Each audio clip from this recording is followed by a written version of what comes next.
Hello guys, അസ്സലാമു അലൈക്കും. Welcome back. അപ്പോൾ പുതിയ വീഡിയോയിലേക്ക് എല്ലാവർക്കും സ്വാഗതം.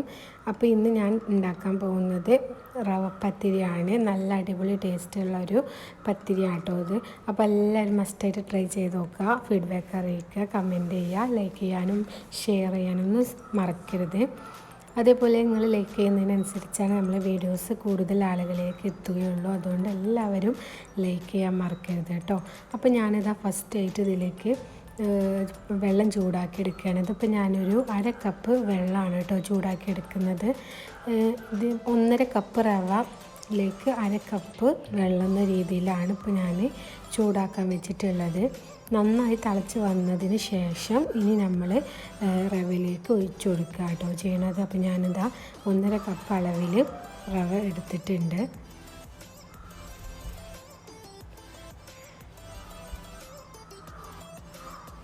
പിന്നെ നല്ല തിളച്ച വെള്ളം തന്നെ ഒഴിക്കാൻ ശ്രദ്ധിക്കുക. കാരണം റവ ആയതുകൊണ്ട് തന്നെ കുറച്ചും കൂടി വെന്ത് കിട്ടാനുള്ള ചാൻസ് ഉണ്ട് കേട്ടോ. അപ്പോൾ നല്ല തിളച്ച വെള്ളം തന്നെ ഉപയോഗിക്കാൻ നോക്കുക.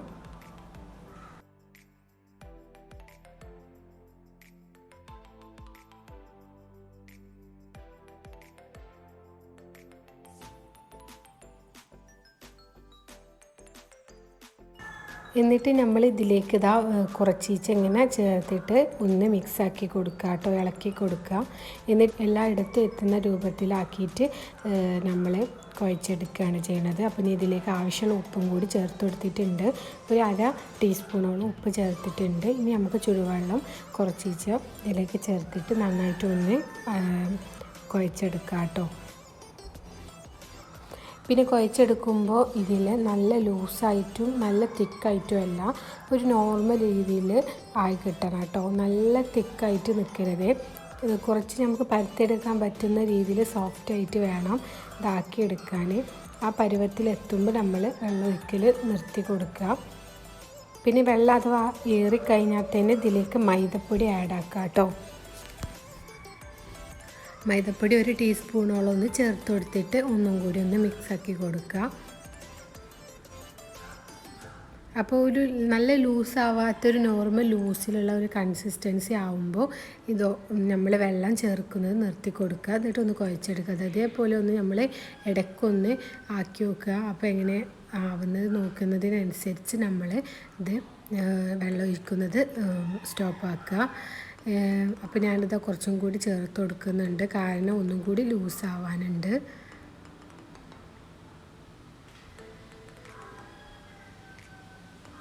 പിന്നെ ഇതിലേക്ക് മൈദപ്പൊടി നമുക്ക് വേണമെന്നുണ്ടെങ്കിൽ ചേർത്താൽ മതി, ഇല്ലയെന്നുണ്ടെങ്കിൽ സ്കിപ്പാക്കാം. അത് ഓരോരുത്തരുടെ ഇഷ്ടത്തിനനുസരിച്ചാക്കാം. പക്ഷേ മൈദപ്പൊടി 1 ടീസ്പൂൺ ചേർക്കുമ്പോൾ അത് നല്ല നമുക്ക് പരത്തിയെടുക്കാൻ നല്ല പെർഫെക്റ്റായിട്ട് കിട്ടും. അപ്പോൾ ഞാനിത് അതിൽ നിന്ന് 1 ടീസ്പൂണോളം ഇട്ട് കൊടുത്തിട്ടുണ്ട് കേട്ടോ. എന്നിട്ട് ഒന്നും കൂടി ഒന്ന് കുഴച്ചെടുക്കുകയാണ്.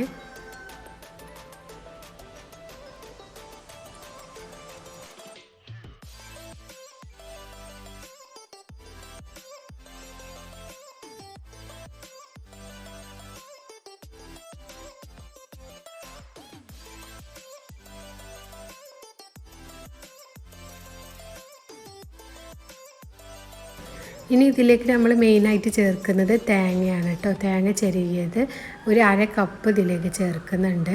നമ്മൾ ക്വാണ്ടിറ്റി അനുസരിച്ച് ഇതൊക്കെ കൂട്ടി കൊടുക്കുക കേട്ടോ. ഇനിയിപ്പോൾ റവ 3 കപ്പ് എടുക്കുകയാണെന്നുണ്ടെങ്കിൽ 1.5 കപ്പ് വെള്ളം ചേർത്തിട്ട് മിക്സാക്കുക. അതേപോലെ തേങ്ങയും കുറച്ചും കൂടി കൂടുതലാക്കി എടുക്കുക. അങ്ങനെ നമ്മൾ എടുക്കുന്ന ക്വാണ്ടിറ്റിക്ക് അനുസരിച്ചിട്ട് വേണം വെള്ളവും തേങ്ങയൊക്കെ ചേർത്ത് കൊടുക്കാൻ. എന്നിട്ട് നന്നായിട്ടൊന്ന് മിക്സാക്കി എടുക്കുക. ഇനി നമ്മൾ ചൂടാറി കഴിഞ്ഞിട്ട് കൈ കൊണ്ട് തന്നെ ഒന്ന് കുഴച്ചെടുക്കുക കേട്ടോ. നന്നായിട്ടൊന്ന് കൈ കൊണ്ട് കുഴച്ചെടുക്കുക. ഇനി അഥവാ കയ്യിൽ ഒട്ടുന്നുണ്ടെന്നുണ്ടെങ്കിൽ വെളിച്ചെണ്ണ ഒന്ന് തടവിയിട്ട് ഒന്നും കൂടി ഒന്ന് കുഴച്ചെടുക്കുക. അപ്പോൾ നമ്മൾ കുഴച്ചെടുക്കുമ്പോൾ തന്നെ നല്ല സോഫ്റ്റായിട്ട് തന്നെ ഉണ്ടാവും കേട്ടോ ഇത്. അപ്പം നമുക്ക് പരത്തെടുക്കാനൊക്കെ ഈസി ആയിട്ട് കിട്ടും. അതുകൊണ്ട് ഒന്ന് ജസ്റ്റ് ഒന്ന് കുഴച്ചെടുത്താൽ മതി, നല്ലോണം ഒന്ന് കുഴച്ചെടുക്കേണ്ട ആവശ്യമില്ല. നമ്മളെ തേങ്ങയും കാര്യങ്ങളൊക്കെ ഒന്ന് ജസ്റ്റ് എല്ലായിടത്തും ഒന്ന് ആയി കഴിഞ്ഞിട്ടുണ്ടെന്നുണ്ടെങ്കിൽ നമുക്ക് കുഴക്കൽ സ്റ്റോപ്പാക്കാം. അപ്പോൾ ഇനി ഇതാ കുഴച്ചെടുത്തതിന് ശേഷം നമ്മൾ ഇനി നേരെ പരത്തിയിട്ട് ചുട്ടെടുക്കാനേ ഉള്ളൂ. അപ്പോൾ നല്ല ഈസി ഉള്ളൊരു പത്തിരി ആട്ടോ, പെട്ടെന്ന് നമുക്ക് ഉണ്ടാക്കിയെടുക്കാൻ പറ്റുന്നൊരു പത്തിരിയും കൂടിയാണ്. നല്ല അടിപൊളി ടേസ്റ്റാണ്. ഇതിലേക്ക് നമുക്ക് കറി, ചിക്കൻ കറിയും ഇതൊക്കെ നമുക്ക് കൂട്ടിയിട്ട് കഴിക്കാൻ നല്ല അടിപൊളിയാണ്. കറി ഇല്ലാതെയും നമുക്കിത് കഴിക്കാൻ പറ്റുന്നതാണ്. അപ്പോൾ അത് അതേപോലെ ആയിക്കഴിഞ്ഞാൽ നമുക്കിനി സ്റ്റോപ്പാക്കാം. ഇനി നമുക്കിത് പരത്തിയെടുക്കണം. അതിനായിട്ട് നമ്മൾ ഒരു കവറോ അങ്ങനെ എന്തെങ്കിലുമൊക്കെ ഉണ്ടെന്നുണ്ടെങ്കിൽ അത് വെച്ചിട്ട് വേണം പരത്തിയെടുക്കാൻ. പിന്നെ നമ്മളിത് അതേപോലെ ദോശ ചുടുന്ന കല്ലുണ്ടല്ലോ, അതിലാണ് കേട്ടോ ചുട്ടെടുക്കുന്നത്. അതിൽ ചുട്ടെടുക്കുമ്പോൾ ഒന്നും കൂടി അടിപൊളിയായിട്ട് നമുക്ക് കിട്ടും. അപ്പോൾ അതിൽ ചുട്ടെടുക്കുമ്പോഴാണ് ഒന്നും കൂടി, നമ്മൾ പാനിലേയും കാട്ടി കൂടുതൽ ഇങ്ങനത്തെ കല്ലിൽ ചുട്ടെടുക്കുമ്പോഴാണ് ഒന്നും കൂടി ടേസ്റ്റ് കൂടുക. ഇനി ഞാൻ ചെയ്തത് ഫോയിൽ പേപ്പർ ഉണ്ടല്ലോ, അതെടുത്തിട്ട് അതിൽ പരത്തിയിട്ടാണ് ചെയ്തത്. അതിലൊന്ന് ജസ്റ്റ് ഒന്ന് നെയ്യ് ഒന്ന് തേച്ച് കൊടുത്തിട്ട് അതിൻ്റെ മുകളിൽ ഞാൻ പരത്തിയെടുക്കുകയാണ് ചെയ്തത്. അപ്പോൾ ഇതിലേക്ക് നമുക്ക് ഇഷ്ടമുള്ള ബട്ടറോ ഗീയും സാധാ മിൽമ നെയ്യോ ഒക്കെ ഉപയോഗിച്ചിട്ട് നമുക്കിത് ചുട്ടെടുക്കാം. വെളിച്ചെണ്ണയിലും ഇത് ചുട്ടെടുക്കാം കേട്ടോ. ഓയിലോ വെളിച്ചെണ്ണയിലോ നമുക്ക് ഇഷ്ടമുള്ളതിൽ ചുട്ടെടുക്കാം. അപ്പോൾ ഞാനിതാ കുറച്ചധികം വലിയ ലാർജ് ബൗളാക്കിയിട്ട് ഇതേപോലെ ഇനി പരത്തെടുക്കാൻ പണിയൊന്നും ഉണ്ടാവില്ല, കുറച്ചൊരു ഇതുണ്ടാവും.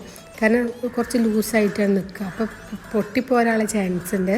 പക്ഷെ നമ്മൾ നോക്കിയിട്ട് ചെയ്യുകയാണെന്നുണ്ടെങ്കിൽ അങ്ങനെയൊന്നും ഉണ്ടാവില്ല.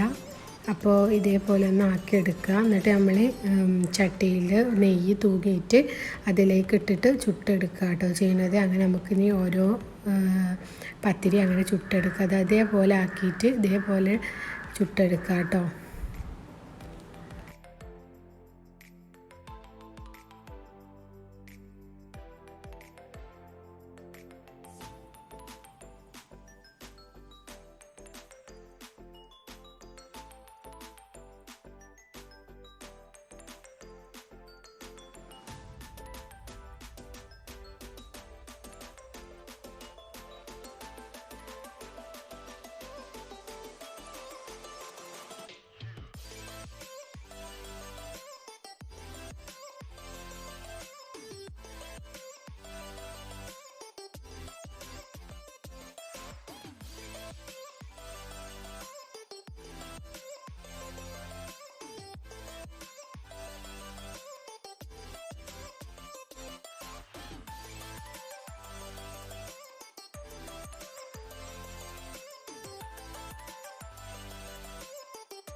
അങ്ങനെ ഇപ്പോൾ അത് നമ്മളെല്ലാം ഇത് ചുട്ടെടുത്തിട്ടുണ്ട്. ഇനി നമ്മൾ ചെയ്യേണ്ടത് ഈ പത്തിരി എങ്ങനെ സാധാരണ നോർമലായിട്ട് നമ്മളിങ്ങനെ കഴിക്കലെന്ന് കാണിച്ചിട്ട് നല്ല അടിപൊളി ടേസ്റ്റാണ്. നമ്മൾ പത്തിരി പ്ലേറ്റിലെടുത്തതിന് ശേഷം അതിലേക്ക് നെയ്യ് ഒഴിച്ച് കൊടുത്തിട്ട് അതിൻ്റെ മുകളിൽ പഞ്ചസാര ആഡ് ചെയ്ത് കൊടുക്കുക. എന്നിട്ട് കഴിക്കുകയാണെന്നുണ്ടെങ്കിൽ നല്ല അടിപൊളി ടേസ്റ്റാണ്. മധുരം ഇഷ്ടമില്ലാത്തവരാണെന്നുണ്ടെങ്കിൽ കറി ഒഴിച്ചിട്ട് കഴിക്കുക. അല്ലാന്നുണ്ടെങ്കിൽ ഇത് അതേപോലെ കഴിക്കണമെന്നുണ്ടെങ്കിൽ നല്ല അടിപൊളി ടേസ്റ്റാട്ടോ. പിന്നെ കുട്ടികൾക്കൊക്കെ നല്ല ഇഷ്ടമാവുന്ന ഒരു പത്തിരിയും കൂടിയാണ് കേട്ടോ ഇത്. നല്ല അടിപൊളി റെസിപ്പിയാണ്. എല്ലാവരും ഒന്ന് വീട്ടിൽ ട്രൈ ചെയ്ത് നോക്കുക, ഫീഡ്ബാക്ക് അറിയിക്കുക. അതേപോലെ പുതിയ പുതിയ റെസിപ്പീസും കാര്യങ്ങളൊക്കെ ആയിട്ട് ഇനിയും വരുന്ന വീഡിയോസിൽ വരുന്നതാണ്. എല്ലാവരും മാക്സിമം സപ്പോർട്ടാക്കുക, ലൈക്ക് ചെയ്യാനും ഷെയർ ചെയ്യാനൊന്നും മറക്കരുത്. സബ്സ്ക്രൈബ് ചെയ്യാതെ കാണുന്നവരുണ്ടെങ്കിൽ എന്തായാലും സബ്സ്ക്രൈബ് ചെയ്യണം. പ്ലീസ് സബ്സ്ക്രൈബ് ചെയ്യണേ. അതേപോലെ ലൈക്ക് ചെയ്യാൻ മറക്കരുത് കേട്ടോ. വീഡിയോ ഇഷ്ടമായാൽ ലൈക്ക് ചെയ്യണം. അതേപോലെ ഇനിയും പുതിയ പുതിയ വീഡിയോസ് നിങ്ങൾ ലൈക്കിലും കമൻറ്റ് ചെയ്യുമ്പോഴൊക്കെയാണ് പുതിയ പുതിയ വീഡിയോസ് ഇടാനുള്ള നമുക്കും ഒരു ഇൻട്രസ്റ്റ് ഉണ്ടാവുള്ളൂ.